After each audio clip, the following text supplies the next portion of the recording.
అన్నిట్లికంటే శక్తమైన ప్రార్థన ఏదంటే పరలోకమైన ప్రార్థనలు.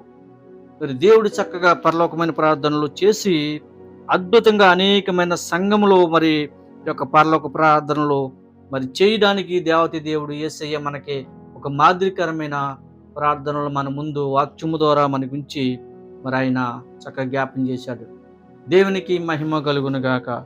చూడండి ప్రియులరా, మరి మూడో ప్రార్థన యోనా.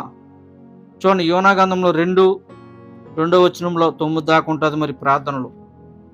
మరి యోనాకి దేవుడు అప్పగించిన పని, అప్పగించిన బాధ్యత, మరి యోనా ఎంతో మరి ప్రయాసపడి చక్కగా మరి ఆ ప్రజలని మరి ఆ యొక్క రక్షణలోకి నడిపించడానికి మరి యోనాని చక్కగా దేవుడు వాడుకున్నాడు. ప్రియులరా, మరి యోనా అంతా మనం చేయకపోయినా సరే మన మాదిరి మనం చేయడానికి ఇష్టపడతా ఉండాలి. ప్రజలకు చక్కగా ప్రజల రక్షణ కోసం యోనా మరి ఎన్ని వెనకంజి